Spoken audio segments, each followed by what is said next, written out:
Check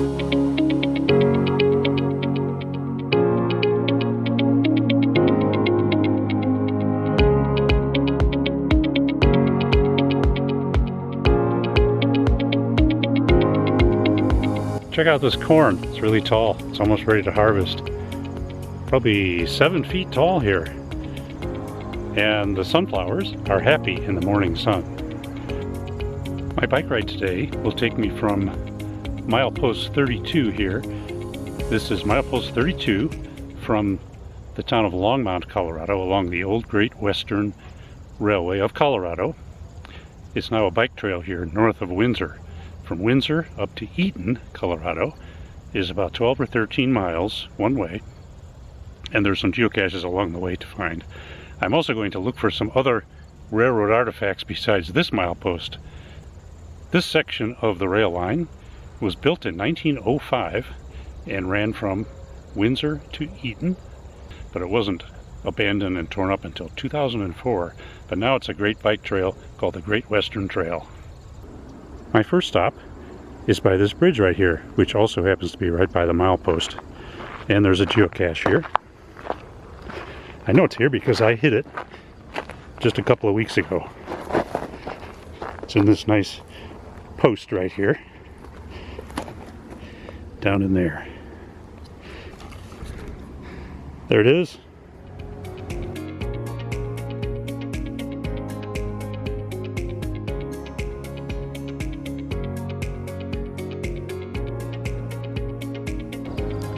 The Great Western Trail is over by those power poles over there. A slight detour has brought me to this street here, and there's a series of caches along here in pine trees like this. This one is called "And the Bulls Cry," which is the second part of a phrase where the geese fly and the bulls cry. There's the cache right there. If you don't know what the phrase "and the bulls cry" refers to, look up Severance, Colorado, or just look up that phrase and you'll see what it means.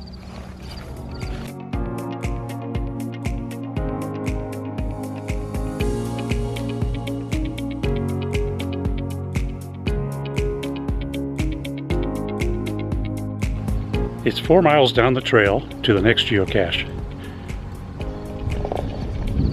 Going this way.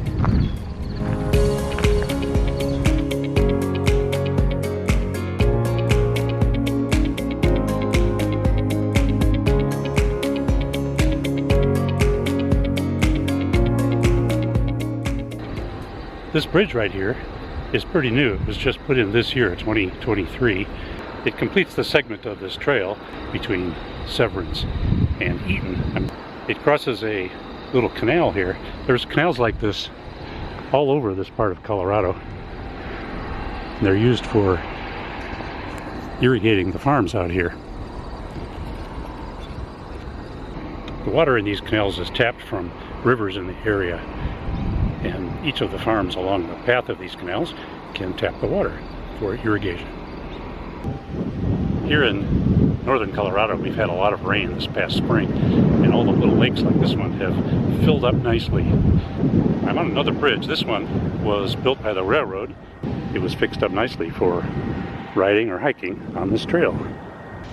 The name of this bridge, or trestle, is called the Great Western Railway Roulard Trestle Bridge. Corn on the north side of the trail.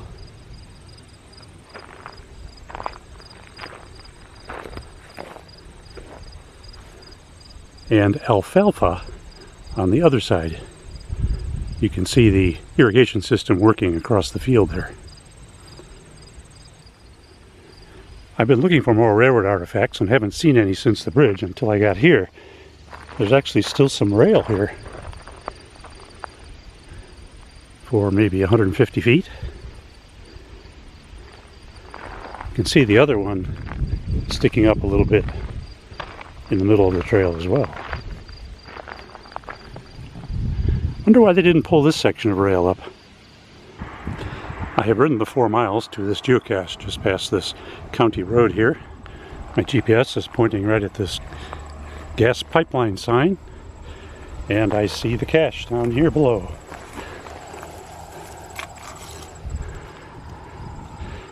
It's one of those magnetic key holders.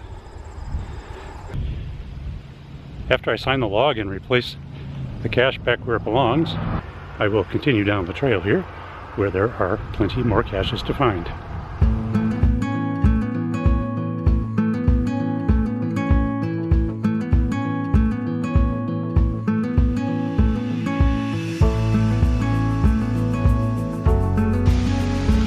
I've gone another mile, and there's another geocache right here by this big cottonwood tree.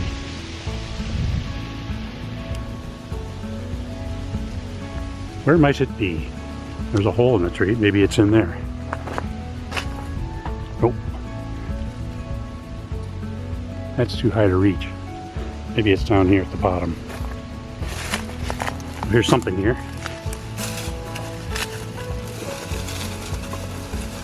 I believe that's it. Metal tins are hard to get open, and they're also not very watertight. This log is soaking wet. I'll see if I can sign it, put it back in its plastic bag, which didn't seem to help much, and then I will continue on down the trail to the next cache.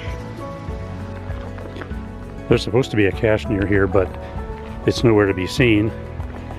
But I did spot this interesting thing. And I pulled this out, and it turns out it's a really old, rusty railroad spike. Interesting. Well, it is a railroad grade after all.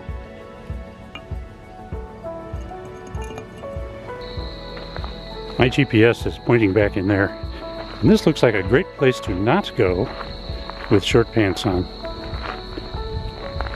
So I think I will try to come back here another time with long pants. There is a virtual cache associated with this statue here. It's a statue of Benjamin Harrison Eaton, for which the town of Eaton is named. Benjamin Eaton was the 4th governor of Colorado. To log this cache, you have to find certain information off of these bricks down here, as well as off of the statue itself.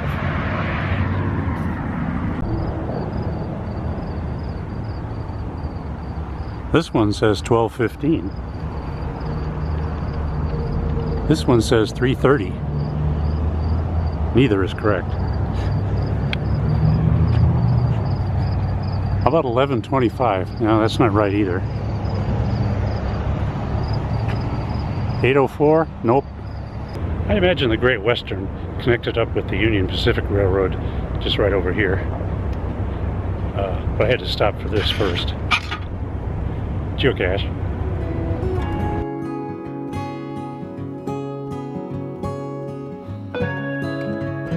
This cemetery here in Eaton is quite nicely kept up. So this cache, no doubt, is in one of these trees here. Let's take a look. The GPS points at that tall skinny tree back there. Let's go see if it's in there. Sometimes caches in trees like this can be hard to find. Let's see.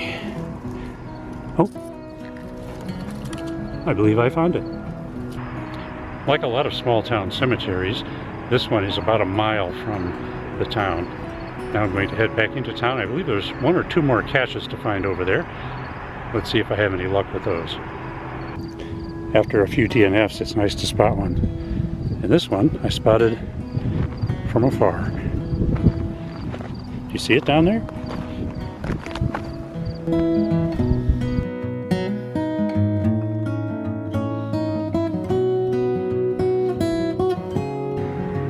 I'm back at the bridge. As I was approaching this area, I saw 14 pelicans circling the sky. I was hoping they'd land here in the lake, but they did not, and they flew on. Thanks for watching this episode of Caching with Cadgerman. If you like this video, there's a like button just below the picture there that you can click, and I'd appreciate some nice comments as well.